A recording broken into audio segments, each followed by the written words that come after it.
Hey everybody, it's your old pal Tom here on the Tom Gulley Show. Tonight, buckle up. We're going to tell you about the disappearance of Michele Ann Harris. It has more twists, more turns, more surprises, more things you will not be able to believe than any of the missing person cases that we've covered thus far. Just when you think you know what's going on, you won't. And just when you think you know what's going to happen, you will not believe what happens next. That I promise you. This is our cold open, of course, for our audio podcast listeners so that they don't just start hearing these amazing songs that we've had created for this show by our musical director, Leon Kennedy. And that way they don't just pop it on and hear music, because that's not what necessarily audio podcast people are after. They want to hear some talking. And we've got it for them, but first we have to allow people to get the notification for our live YouTube show so they can file it into our chat room and begin with the incredible insights and comments and derogatory remarks about me that make our show so interactive. And by golly, we're proud of that around here. Kind of. At any rate, why don't we get to those songs? There's two of them. If you're listening to us on audio, enjoy these toe tappers or just fast forward through them. And if you're here in our chat room right now, enjoy them as you always do until we get back and tell you about the disappearance of Michele Ann Harris.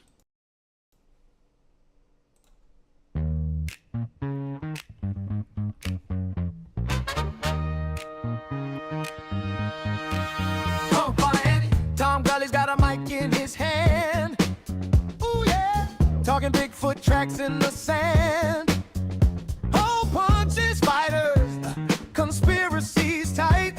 He's podcasting strong, deep into the night. From the man from UNCLE to the Motown scene. He's dropping gems like you never seen. Oh, you know Tom Gulley, he's the podcast king. Say what? Ladies man with a smooth, sweet swing. Bigfoot, spider, and 9/11 schemes. Tom's a man of your wildest dreams. Tom Gulley, he's got charm, got wit, and a silky flow. Oh yeah, talking mysteries only Tom would know. From R&B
Hey everybody, what's going on? What's hot? What's hip? What's happening? What is shaking tonight? Let me tell you about the disappearance of Michele Ann Harris. It is a story that has so much to it. Its twists, its turns. There are a million things that happen in this one, including 2 or 3 things that you'll go, what? That's a thing? That happens? That's allowed to happen? You're not going to believe it. Before we get going too far, let me do you this favor. Actually, let you do me a favor. Please, like, share, subscribe, retweet, notification bell, all of those free things. They're absolutely free to you. They only cost you a click. That can help out our little show here, appease the algorithm, the almighty, all-powerful, all-knowing algorithm. And also, we do have super chats, we do have memberships, we have gifted memberships, we also have PayPal, where you give the most, I get the most. Google doesn't get a dime. It's all in the description of our YouTube show. There's the TomGulleyShow.com, where we have archived a certain amount of podcasts, and there's our merchandise store there. Big savings all over the store. We're slashing prices. And also, we have our audio podcast, which is available on Podbean, Apple Podcasts, iHeart, Spotify, other places that I don't even know about. There's a million of them. You can get them wherever fine audio podcasts are given away for free. With all that being said, let's look into our chat room real quickly. The chef is here. He says, yeah, it's Tom time. Appreciate that, chef. He's a real chef at a real big restaurant in Indianapolis. And he and his crew, we always say hello to them. Leon Kennedy is here. Said, sent you an email, Tom. Chef should email me. Yes, I sent Chef the information to email you. If you sent me an email, I don't really regularly check the emails right before the show. Let me see what we got here real quickly. If I can make it happen real quickly. It's not really cooperating all that much that fast. Let's see. I don't want to bore anybody else here at the start of the show. And come on, chop, toot, sweet, let me go here. All I've got are people that are asking me to interview them. I've just had a million people asking me to interview them on this show. A lot of them know more than anybody else about AI. I don't know as I want to be the show that talks about AI all the time, but I've responded to a couple of them, and a couple of them are pretty interesting, but I haven't gotten a response back. Maybe their AI didn't respond to me quickly enough. Maybe that's what happened. Anyway, let's get to tonight's topic, and that is Michele Ann Harris. This is a tough one. This really is a tough one. On the night of September 11th, 2001. I'm going to say that again. The night of September 11th, 2001. Yes, that September 11th. And that will play a part in this disappearance. On that evening, Michele Ann Harris of Spencer, New York, left the restaurant where she worked as a waitress. After finishing her shift, shared drinks with 2 of her co-workers, one of whom she had been romantically linked with, and they did that in the parking lot. She then went to see a boyfriend in a nearby town and left shortly after 11 p.m. This is the last time anyone is known to have seen her. The next morning, her car was found on the road near the home she shared with her children and a strange husband, Cal. And I'm not going to reveal what happens to him because it's too mind-blowing. Too mind-blowing. Absolutely too mind-blowing. But her husband, Cal Harris, was a star attack man and 4-year letterman at the Hobart College men's lacrosse team champions of the early 80s. He met Michele and Taylor, who had earned an associate's degree from the State University of New York at Morrisville. And she worked on the lot of one of the car dealerships his family owned in Tioga County. That's on the southern tier of upstate New York.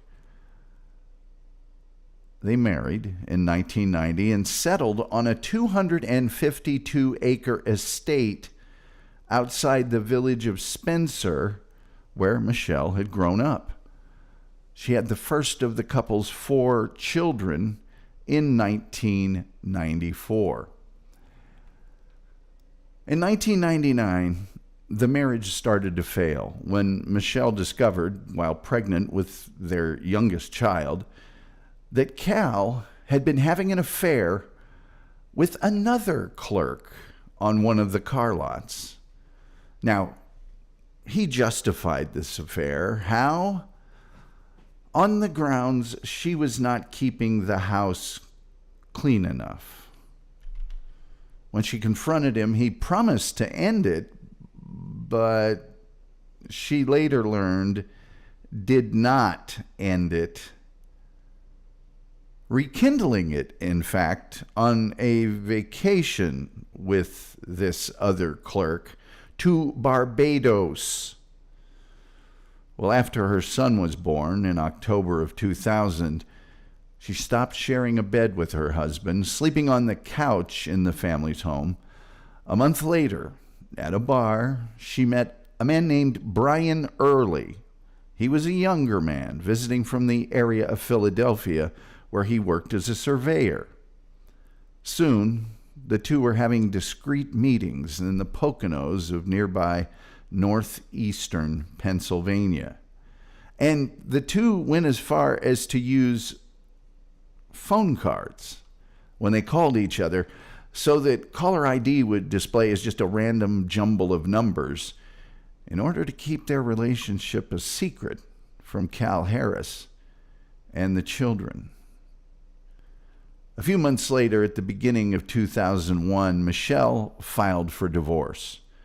And during the first half of that year, Cal repeatedly told Michele he was not going to let her divorce him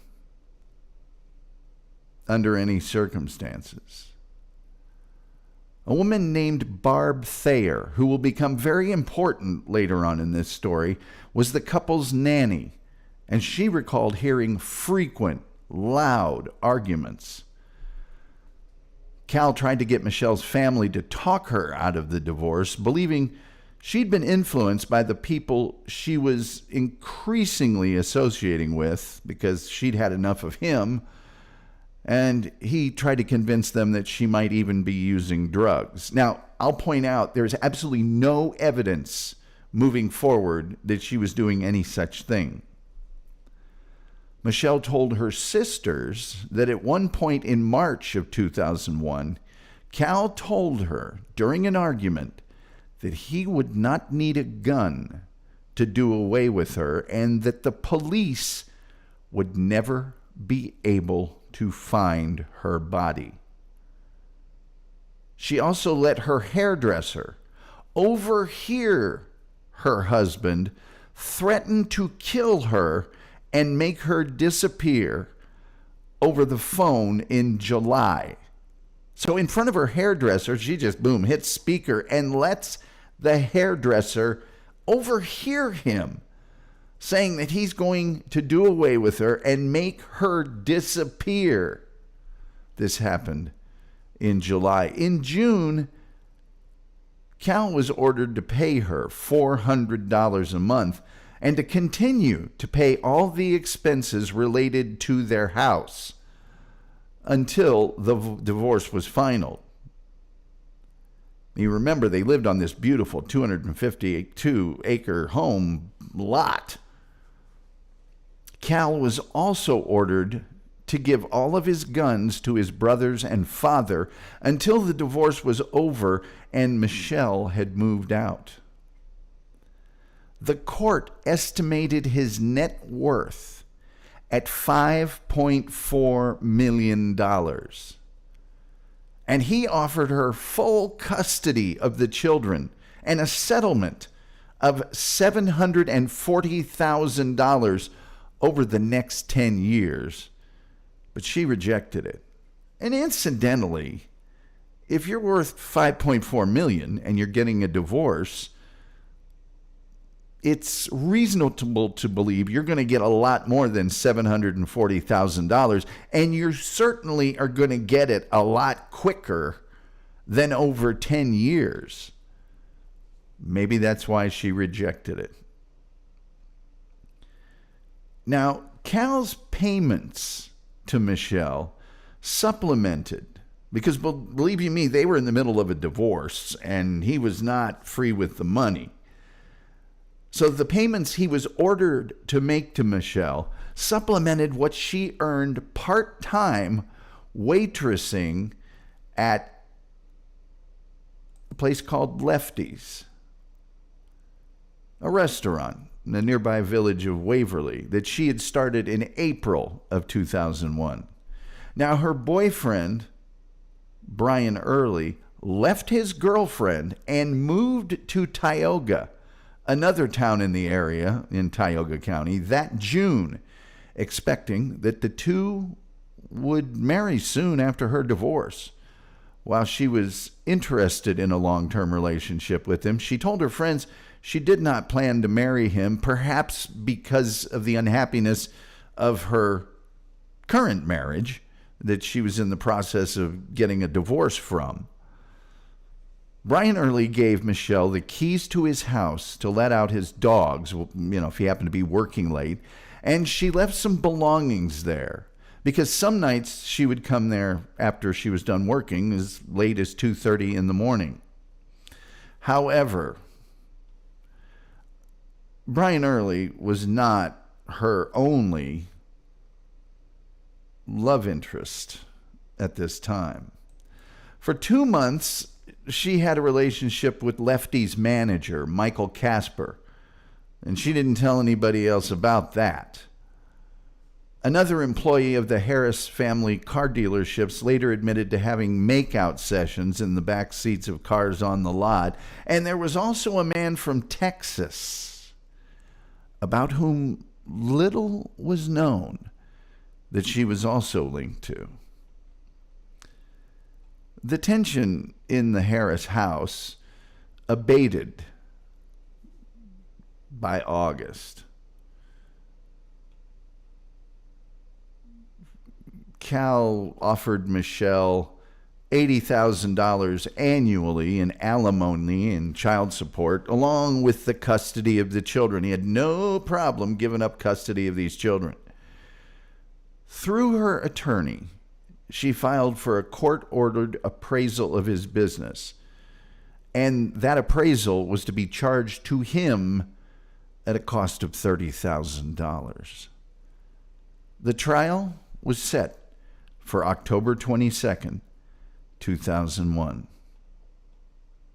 Now, as the summer ended on the weekend of Labor Day, the nanny, Barb Thayer, remember her?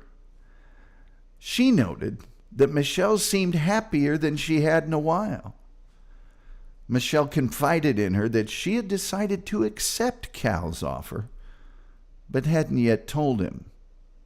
"I'm finally getting my life back," Michele told Thayer. "I can't believe how I feel."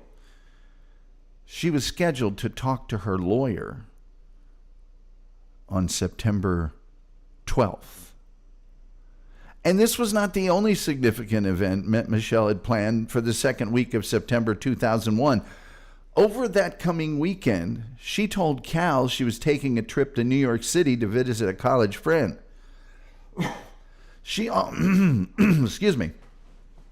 She also informed some of her friends about this trip, but she said her goal was to sell or pawn some of her jewelry, including her expensive engagement ring, in order to make her half of the down payment on the home she and her boyfriend Brian Early had agreed to buy in Owego, the county seat, very near where the children went to school. She reportedly had run up significant debt on her credit card and bounced a few checks. When the nanny, Barb Thayer, arrived at the Harris house on the afternoon of, yes, that September 11th, to babysit the children, Michele was having a headache. Travel to New York had been severely restricted because of the September 11th attacks, making it likely she wouldn't be able to travel there the next weekend and sell her jewelry as planned. Since her work uniform of dark blue polo shirt and khaki shorts had not yet dried, she was late for the start of her shift. Michele worked until 9 p.m. that night, when Lefty's closed. Afterwards, she stayed in the parking lot and discussed the day's events over drinks with the bar manager, Casper, and the co-worker she had an affair with earlier in the year. After an hour, she left for her boyfriend's apartment in Smithborough, where she stayed for another hour, sharing drinks with him and discussing how the day's terrorist attacks had given her some perspective on her own problems. According to Brian Early, her boyfriend, she left sometime between 11 and 11:30 p.m. No one has reported seeing her since then. Let's go to our chat room very quickly and see what's going on here. Where is she buried, Tom? I have no idea. Nobody does. The Tom Gulley AI podcast. I don't know what that means, Tim Jenkinson. That's crazy, but it makes sense as everyone was distracted and the police were busy. Thank you, Tim Jenkinson. Thank you. I'll get to that in a minute. There's a lot more to that than what you just very observationally suggested. Chef said he sent somebody to see. Mike David says, Tom. Hello, Mike David. I would love to take a vacation with Tom in Barbados. Anyone else? I'm sorry, Mike. I can't be taking vacations to Barbados. Tim Jenkinson says, sounds like he cheated on her in Barbados. Oh, he most definitely cheated on her in Barbados. Oh, boy. Let's see here. Andre Wanley says, Tom, you off these people. No, I did not do that. I cannot confirm or deny that, as Tim Jenkinson has pointed out. Alex Giordano says, sup, Tommy. Oh, this is the Alex Giordano I know that used to live in a certain place and go to a certain high school. I'm doing great. Would you like me to share some of your past intelligence here? I'd love to. Mike David says, I mean, it was obviously the husband, right? Well, Mike, you'd think so, wouldn't you? We'll get into that. There's twists and there's turns coming up down the pike. Tim Jenkinson says, clearly he was talking about a magic act in which he makes her disappear. It was all a misunderstanding. I don't think so. Let's see here. Leon Kennedy says, he's responded to that email. Lefty's great joint. It was owned by the guy from Donnie Brasco, says Tim Jenkinson. That's not true. Was the picture taken when she was on a roller coaster? I don't have any way of knowing that. And Tim Jenkinson suggests that the 9/11 was a conspiracy to stop the trial. I don't think that's true either. Crappy at Life's here says H2BH. By the way, like, share, subscribe, retweet, notification bell. And of course, we do have the super chats and we do have the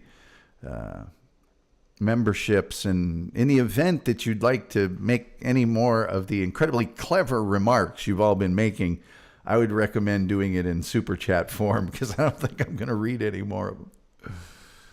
But back to our story. When last I spoke about it, she had left her boyfriend's house at 11 o'clock on the evening of September 11th, and nobody had seen her since. At 7 a.m. the next morning, her husband, Cal, called the nanny, Thayer, and told her Michele had not come home after work the night before. He asked if the nanny could come to their house, about a 6-minute drive from her own, and helped the children get ready for school. Because, by all means, why should their father do that? The nanny dressed quickly, canceled an engagement for later that day, and left her house 8 minutes later. On the road in front of Harris's driveway, which I'm showing you now, she saw Michelle's gold Ford Windstar minivan parked on the side of the road. Now, just to show you, a Windstar minivan, this isn't the minivan, it's just one of the same make and model, it's kind of a unique minivan because of the front end of it. It's not as if you could mistake it for another minivan, if you understand what I mean. The nanny, Thayer, parked briefly to take a look. The doors were unlocked, and the keys were still in the ignition, which will become important later. She drove down the Harris's driveway, which curves through fields and woods about a quarter mile to the house, making it impossible to see the house from the road and vice versa. In the house, she called out Michelle's name, hoping she might have walked there from her car, but Cal responded, already dressed for work. Thayer told him that Michelle's car was on the road. We'd better go get it, he said, and the two drove back to inspect it further. Thayer raised the possibility that Michele might still be in the vicinity, perhaps injured or disoriented. Cal told her that she had gone to New York City, as she told him she was going to. When Thayer asked how, since her car was on the road, Cal suggested, and I can't even believe this, perhaps she hitchhiked. Now, I'm going to stop our narrative for just a second to point out, why would she hitchhike when she had a perfectly good vehicle of her own, and it was 2001? If it was 1968, sure, maybe she hitchhiked. Not a lot of hitchhiking going on in 2001. Cal took note of the many items in the vehicle: clothing, mail, magazines, toys, food wrappers primarily, and said he needed to get the car cleaned. Thayer then drove the car back down the driveway and parked it in the garage, after which Cal left for work. Thayer called one of Michelle's friends and asked if she knew where Michele was, after which the friend called Michelle's divorce lawyer, whom she was scheduled to meet with later in the day. After learning that she'd left Lefty's at the end of her shift the night before and her cell phone went unanswered, well, he called the New York State Police and reported her missing.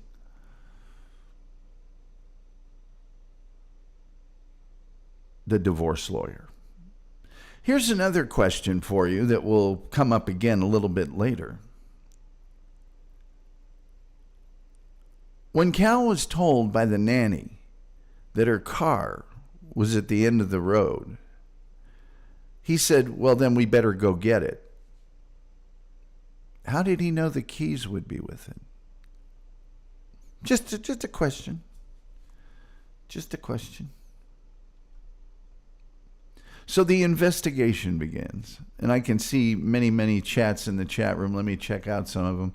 Leon Kennedy said, I'm well-versed in true crime, but I don't think I've heard this one, a strange case. Oh, it gets a lot stranger, Leon Kennedy.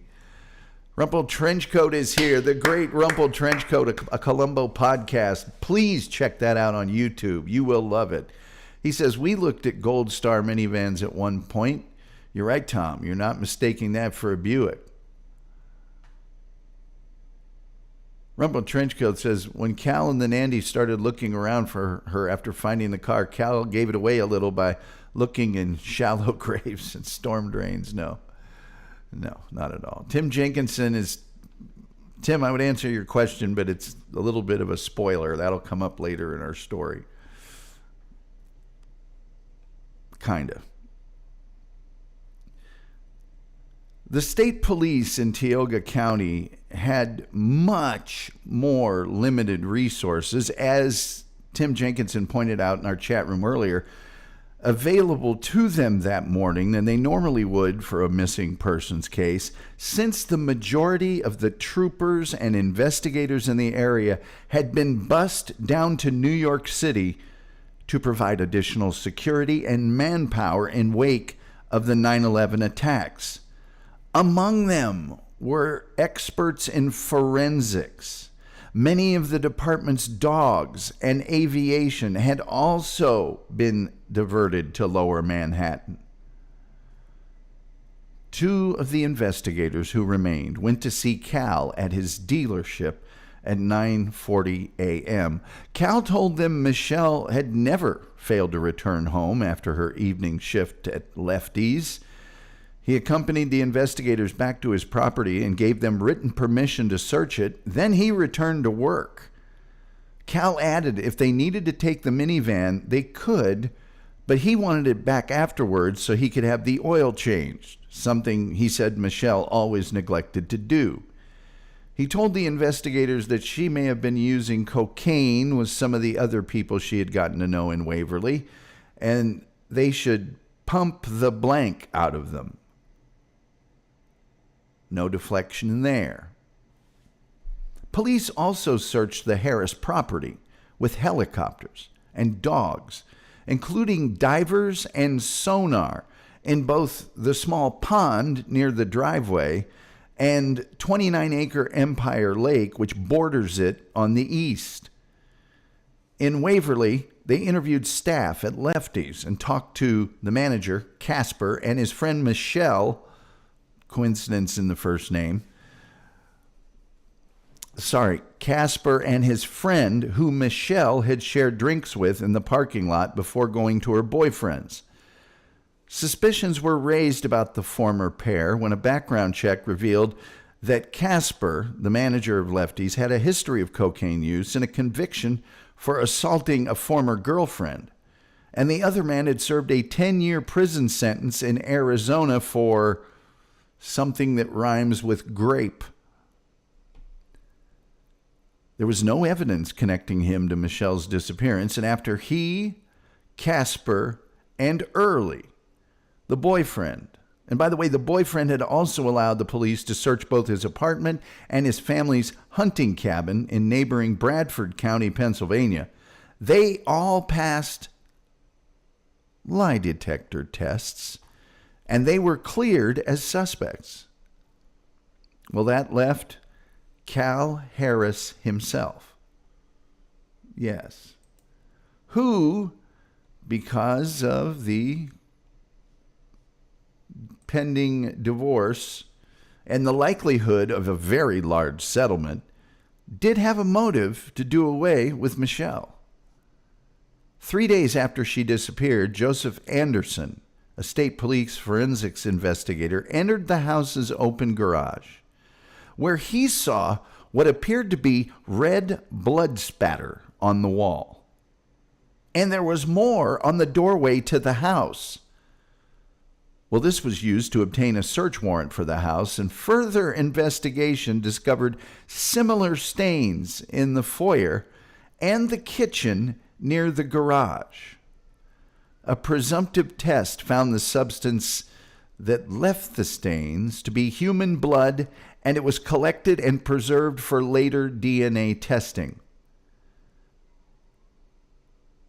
Anderson believed that there was also evidence that additional blood had been present but had been cleaned. And the police now considered the house a crime scene. That very same day, Cal and members of Michele's family gathered for dinner in Cooperstown. There, two of her sisters confronted him about a threat he had made back in March to kill Michele and dispose of the body in such a way that it would never be found, as well as a 1996 incident in which Michele had called from a closet where she hid as Cal repeatedly cocked a shotgun outside. After denying the incidents, Cal eventually admitted to the threat, but claimed that he had not been serious. The sisters testified later that the conversation was very uncomfortable for him, as one might imagine. When Cal returned home, investigators asked him about the bloodstains. He was initially unable to explain them, but later on he said Michele had cut herself in the garage the month before. Yeah.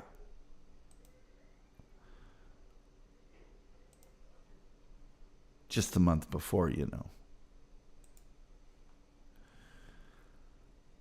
With his permission, his truck was searched and his all-terrain vehicle, and Michele's car was searched extensively, almost to the point of taking it completely apart. Among its contents were Michele's cell phone, which registered a missed call and a voicemail from a worried friend, and a black bag containing her jewelry. Forensic technicians found both Cal and her boyfriend Brian Early's fingerprints, as well as those of a third person besides Michele, but they found no blood. Without further evidence, police tried more discreet investigative techniques. They had troopers watch Cal's property using night vision goggles and camouflage to see if he might go anywhere under the cover of darkness. Starting in October, they also attached a GPS tracking unit to his truck for 6 months to see if his movements might indicate a possible disposal site. None of that yielded any useful information. Let's see if there's any fabulous comments in our chat room. Let's see. Randy said maybe he had spare keys. Well, he didn't have them with him when he went out to the car. Wow, did he pay someone else to do this? It is interesting. Maybe the fact there's no blood in the car and the keys in the ignition suggests to me that if he did indeed do it, and he did do it in the house, one of two things happened. Either she drove out to the road and was abducted,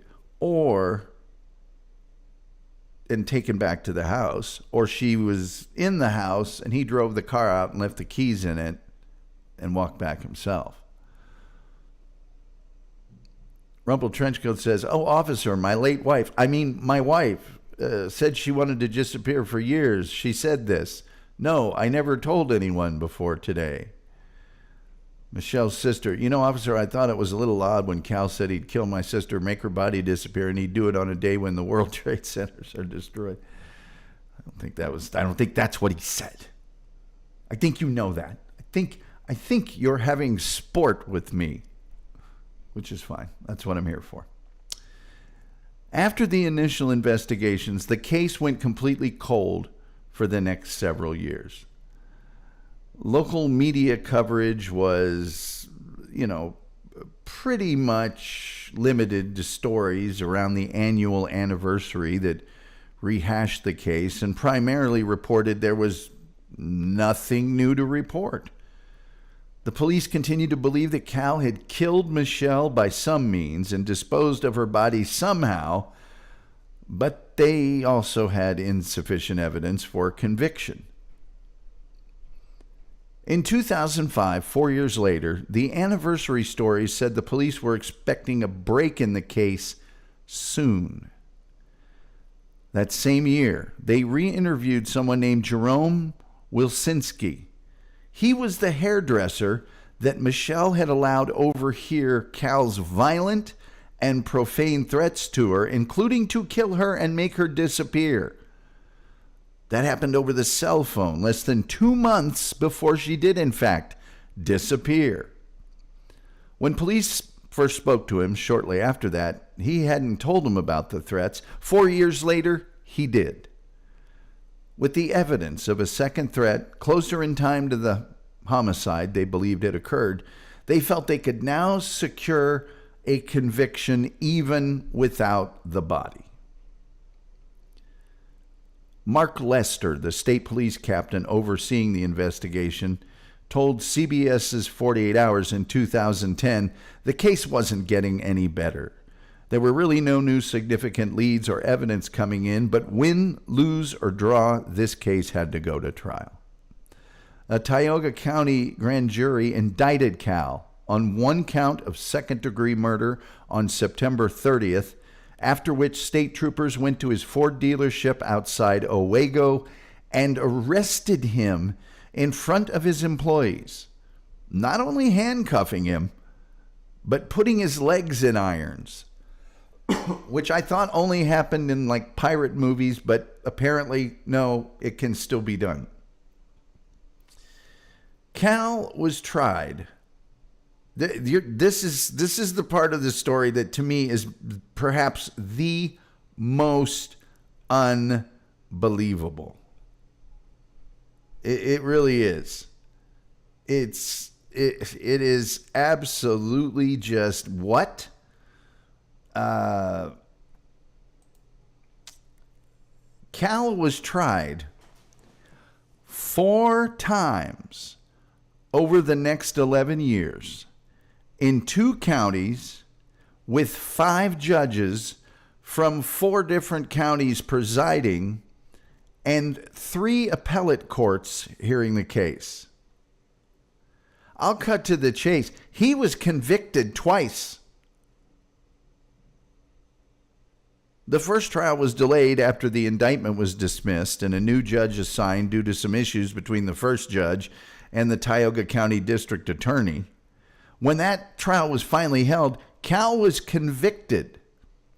Oh, but guess what? The verdict was set aside when the day after the conviction, the day after, a surprise witness came forward with information favorable to Cal. Now, I'm not a lawyer, but I follow a lot of cases. And to me, typically what would happen would be that verdict would not be set aside. He was convicted. What would happen would be he would be granted an appeal, and that witness would be allowed to come in on the appeal. And then if they wanted to have a second, but the verdict was set aside. A second trial was held with the surprise witness testifying. The reason the first one went away, that guy, yeah, he testified. And Cal was convicted again.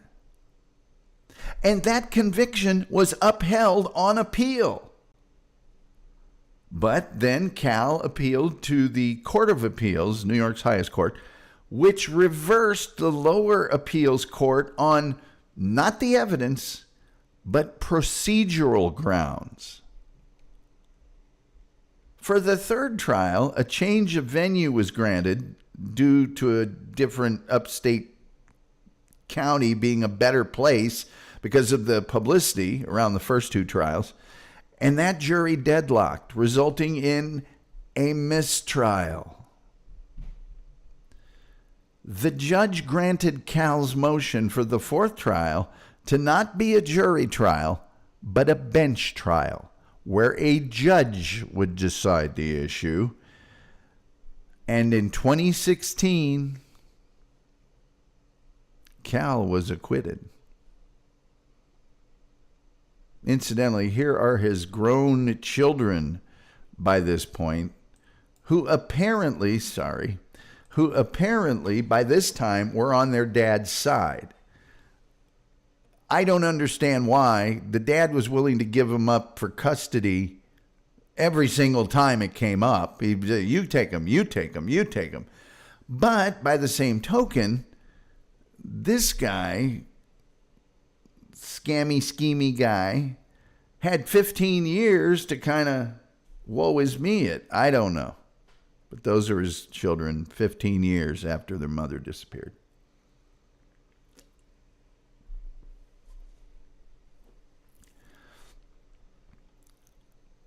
I could go through all of the ins and outs. But let me just get to that first trial and the surprise witness the day after. Okay. Henry Lee, by the way, backed up the state troopers. Henry Lee is like a nationally known, famous OJ trial blood spatter expert. And he formerly ran the Connecticut State Police Laboratory, key defense witness in the O.J. Simpson trial. And he says, yes, the blood had been left the month before. He also said they were medium velocity, consistent with wounds inflicted during an assault or attack. He said the location meant they had come from no higher than 27 inches above the floor. He said there were also transfer stains on a throw rug. And Cal's defense team in that first trial focused mainly on creating reasonable doubt. They didn't give him an alibi. They didn't say, here's the reasons it didn't happen. They just said, well, that's just what you say. But let's get to that surprise witness. Okay. The morning after Cal was convicted, Kevin Tubbs, a farmhand who lived near the Harrises, looked at a newspaper with the coverage of the verdict and saw Michele's picture on the front page. Now, this case had been covered everywhere, every day, all the time, all over the place. It's not like it's New York or LA. This is a smaller community. But he just stumbled on it the day after the conviction. He came forward and said only then had he recognized her as the woman he had seen on the morning of September 12th, 2001, on the road next to the Harris's driveway, along with another vehicle, a pickup truck, next to which was a man arguing with Michele.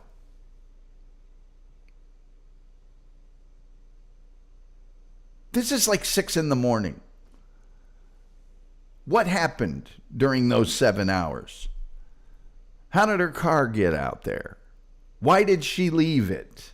Why is she arguing with the guy along the side of the road? If she's in trouble, why isn't she hailing him? Tubbs said he had to pull a hay wagon along the road and his truck's brakes were in poor condition, so he's going slowly. He believed he passed the Harris house and had seen Michele and the unidentified man around 5:45. And then the whole sky brightened to blue, but it was still dim enough to require headlights, which just sounds crazy to me, but whatever, it doesn't happen that fast. Tubbs's account was at odds with the state's theory that Cal had killed Michele at their home overnight. And of course, it brings up the idea of other suspects. That's why it's such a big, surprise, surprise. The defense included in his account their motion to set aside the verdict, arguing that the emergence of new evidence would have resulted in a different verdict. Well, as we know, it didn't, because that guy testified in the next trial and they still found him guilty. There was another guy who wrote the court a letter, John Steele, saying he too had driven past the Harrises around the same time and there was a man and a woman arguing next to two vehicles. Said he heard a man say, just get in the damn car. Now, Steele's name was redacted from all of this because at the time he'd been in with a woman he'd been having an affair with, and he feared retaliation from the district attorney's office if he was to be identified, which is just like, what? Do you get to do that in a criminal trial? You get to just say, I don't want my name involved. I don't know. And by the way, these two handyman type dudes, it stinks to me of rich guy has somebody contact him and say, hey, you know what I mean? But I don't have any evidence of that. For several months after the prosecution,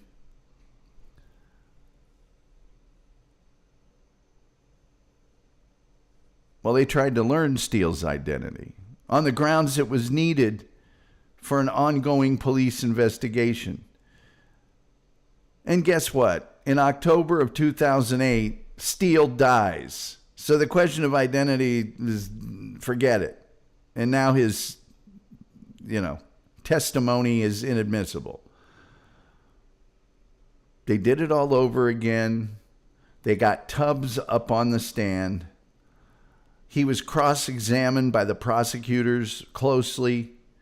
He said it was too dark at that time for you to have seen her, to recognize her in a picture 4 years later. They brought up a 2006 incident where state police had arrested Tubbs after he was unable to pay for his purchase at an Owego gas station. And so then he sued the state for false arrest and excessive use of force. The prosecution alleged that Tubbs had been motivated to embellish or fabricate his testimony to retaliate against the state police, and at which point Tubbs got very angry and belligerent from the stand in response. But once again, the jury took just a little more than a day to deliberate, and he was convicted, and he was sentenced to 25 years to life in prison. But while he was in prison, he appealed to the Court of Appeals after a lower court had denied his appeal. But they said that there was a procedural issues. One juror had admitted she might have had a slight opinion about the case that she never stated, and that was, denied. They removed her with the last of his preemptory challenges, so forget that. He also argued that the Michelle's sister's testimony about the Cooperstown confrontation was inadmissible hearsay, or that if they admitted that, they should have let the guy who died's letters been a part of it. Yeah. And so he gets another trial. That trial deadlocked. The next trial is a bench trial. And man, oh man, during that, they brought in this guy from Texas that she had been in contact with, that they tried to make out like he'd come up to New York and did something to her. Why he would, nobody knows. And guess what? That guy, whose last name was Stewart, his name was Stacy Stewart, who Michele once gave a ride to. He was there to work at a steel plant briefly, but he returned to Texas. They could never find him. They had him in Texas, they had him in Louisiana, they had him in Arkansas. They never, ever found him. Prosecution again asks this Tubbs guy, how could you see so well in the pre-dawn light? What gives? They asked him to identify the three dudes that they kept insisting did it. And they didn't look anything like this Stewart fella. And even though he couldn't identify any of them, he said, no, I remember. So jury can't reach a verdict, mistrial. The fourth trial is a bench trial. Okay? While incarcerated, along with Cal, a guy named Gregory Farr, another convicted murderer at the Auburn Correctional Facility, between the second and third trials, said he had allegedly heard Cal threaten another prisoner that I'll make you disappear like I made my wife disappear. Yeah. Oh, yeah. But they started asking Farr about his own criminal past, and he started taking the Fifth Amendment, so they struck his testimony from the record. I told you that this case had just everything. Every little thing. Every little thing.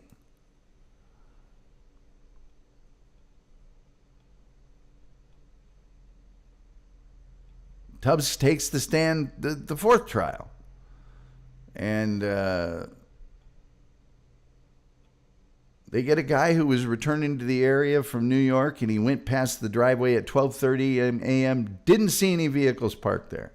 Another neighbor said when they left for work between 4:30 and 5:30 a.m., they saw a light-colored vehicle there, but that wasn't unusual. A woman said she saw the minivan at 5 a.m., and she recalled it because its lights were on, but no one was inside, which conflicts directly with him saying he saw people at 5:45 a.m.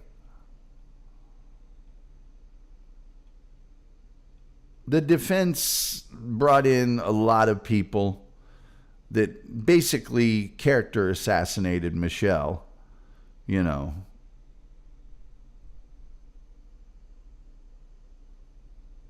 Cal told one of the crying children when she disappeared to get over it because she wasn't returning. Yeah.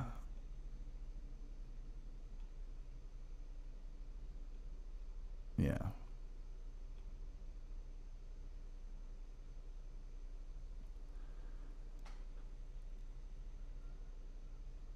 The hairstylist's account of the threat was also questioned. The defense argued that his schedule for 2001 showed no appointments for Michele later than that May. They also asked him why, when the state police came to talk to him in 2001, he hadn't mentioned this. He said at the time he didn't trust the police. Defense also noted that the investigator who had learned from the threat of Wilczynski that he said he overheard from Michele had since retired and had been avoiding their attempts to serve him with a subpoena to testify. The judge considered the evidence for 10 days before returning with a not guilty verdict. Finally, some calm in my life, Cal told the ABC News program 2020 shortly afterward. He was in an especially good mood also because one of his sons had learned that day of his college acceptance.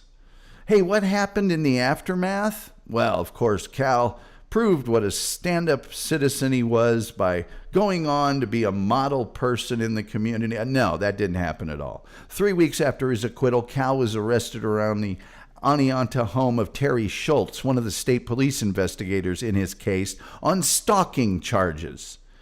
Cal allegedly videotaped Schultz's home, property, and car and sat outside for an hour staring and making threats against Schultz's son. He was charged with fourth-degree stalking, a misdemeanor. The following February, prosecutors added more misdemeanors, second-degree menacing and second-degree harassment. Cal denied the charges, telling the media the police were simply trying to get even with him for his acquittal and the way his defense had exposed their shortcomings.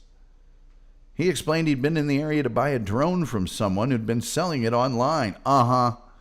That's why you threatened his son. That's why you were out there. Please. But at least that was the end of all of the... But no, it wasn't. In September of that year, an Owego Village court justice fined him $100 and required him to take anger management classes for a year after finding him guilty of a harassment charge. Cal had been accused of bullying and threatening a student in his daughter's SUNY Broome Community College satellite class in the village, who had mentioned the case. But at least that was the end of all of... Well, he filed a malicious prosecution lawsuit in federal court, named the state police, Tioga County, district attorney's office, along with individual officials, prosecutors, investigators, and Barb Thayer, the nanny.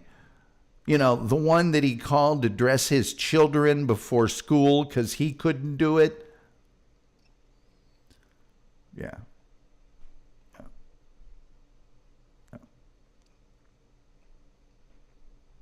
But at least that was the end of all of his problems with the law and people. No, it wasn't.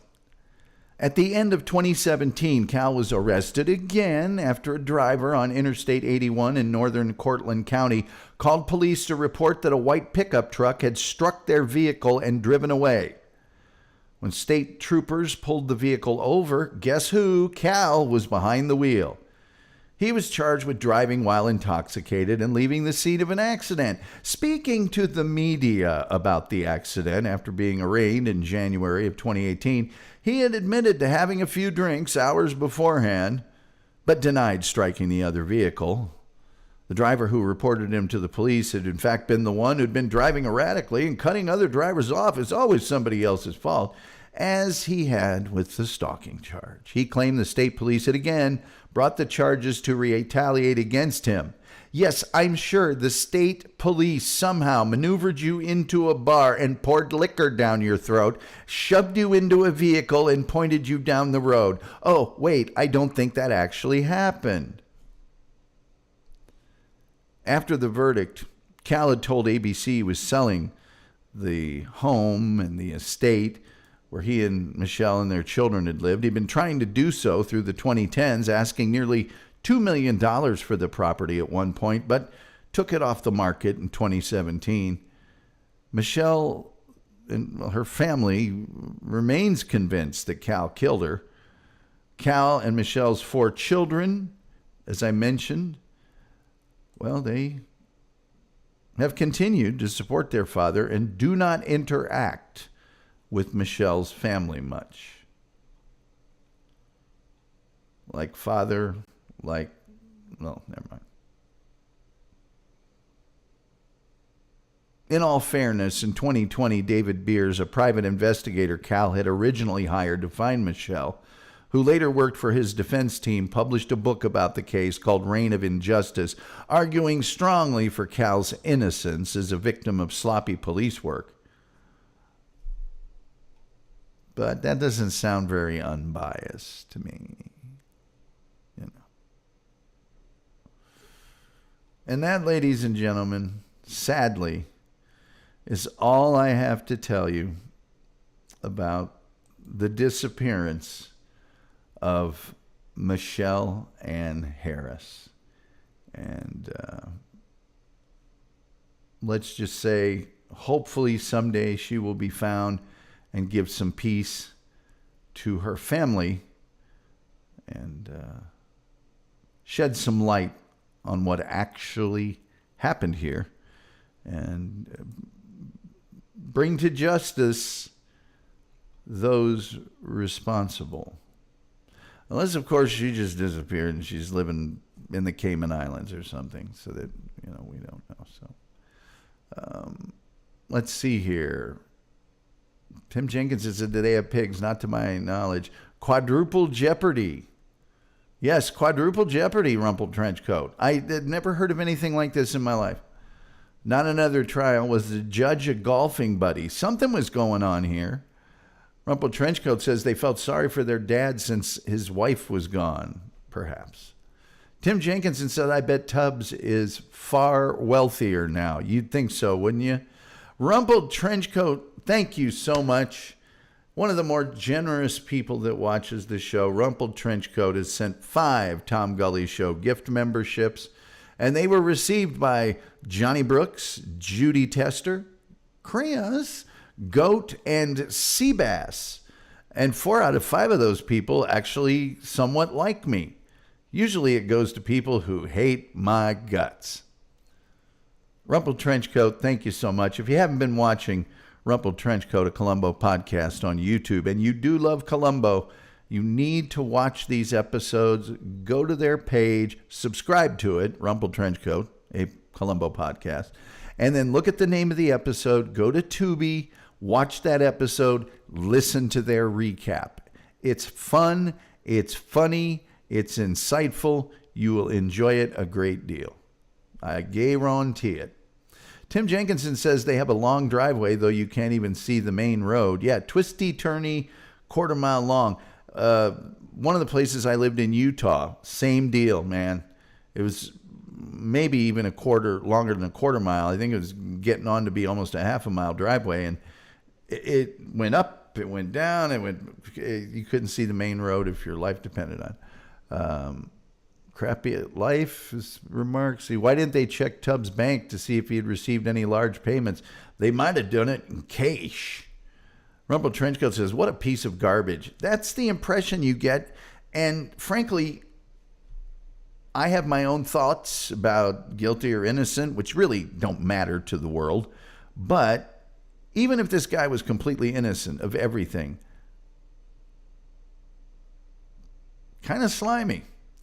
Tim Jenkinson says it's just like OJ, even a white pickup truck. Well, that was the Ford Bronco technically, but Judy Tester thanking Rumpled Trenchcoat, as we all should. Thank you, Rumpled Trenchcoat. He can be guilty and the cops could have been sloppy. Exactly, Rumpled Trenchcoat. But where were the cops sloppy? They found the blood spatter. They, on down the line. Cal, more like cool. No. But it's another one of those sort of inexplicable, what would have happened with this case, I put it to you, if it hadn't been September 11th? If it had been September 6th or 7th? The fact that all of the people that normally did it just,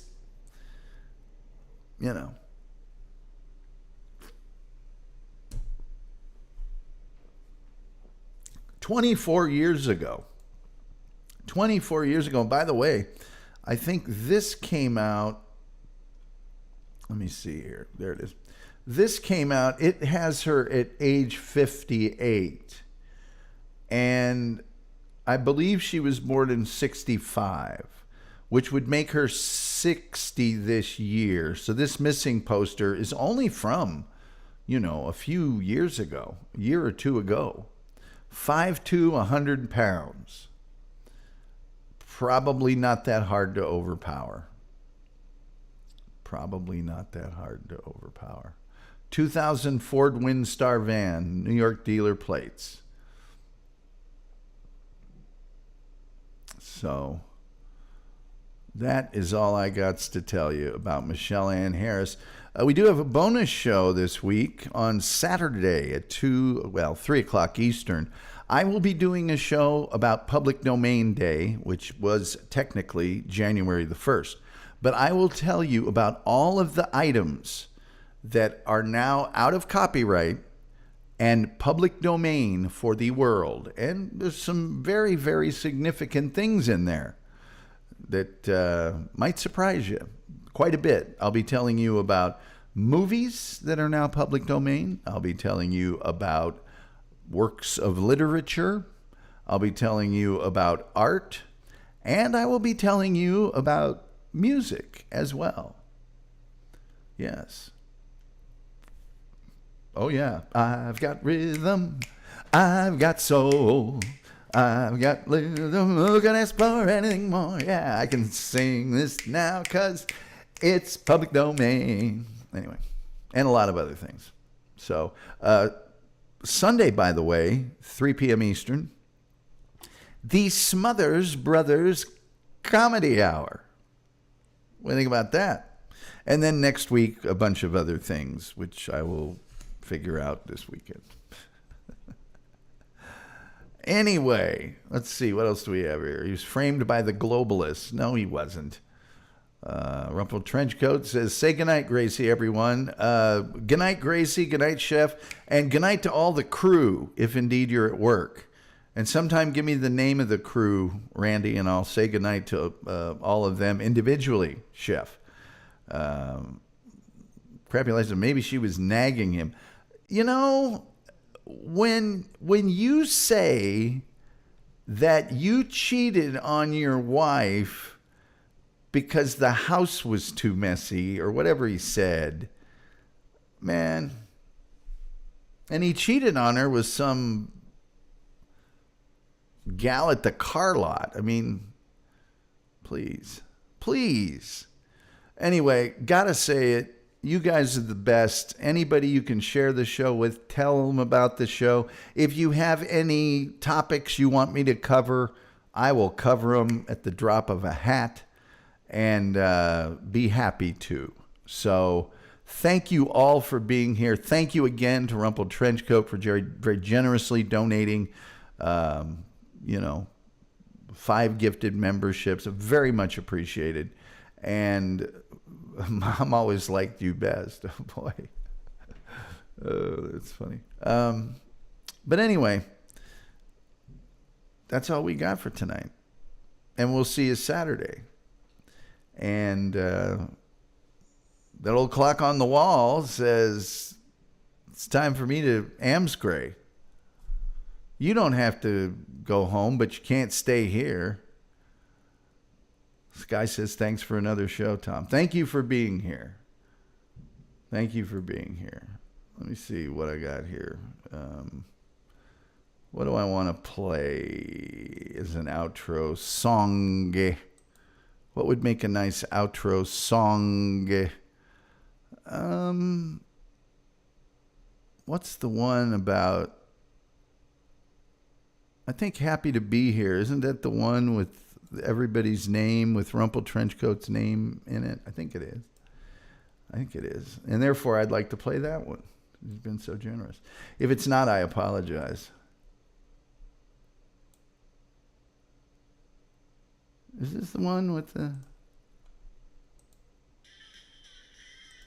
No, it's not. It's Once You Go Gully, I think. I think that's the one that it is. I think that's the one that it is. I think this is the one. It is. So this is the one with a few of our listeners, Chef and some others. So what I'm going to do, don't you see? Let's see. Thanks for the show. I have a messy house on Why I Was Anonymous. Night, folks, says Rumple Trenchcoat. Okay, with all that being said, till next time, and thank you all for being here. You guys are the best. We'll see you next time.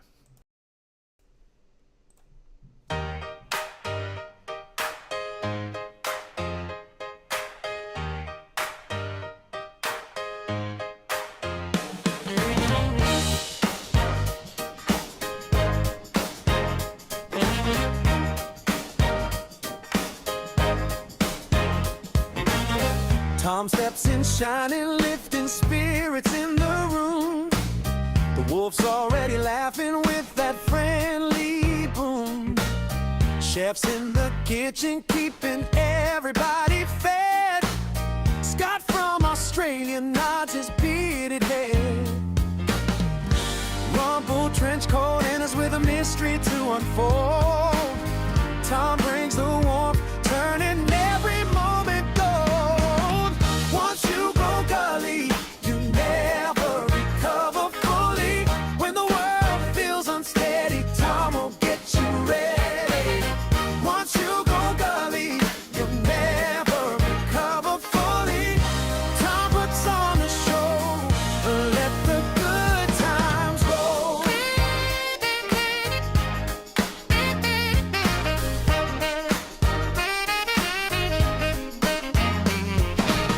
The wolf keeps up grooving with that easy midnight sway. Chef spins a ladle like when leading cabaret. Scott from Australia brings the thunder to the floor. Rumple trench coat squints like he's seen this all before.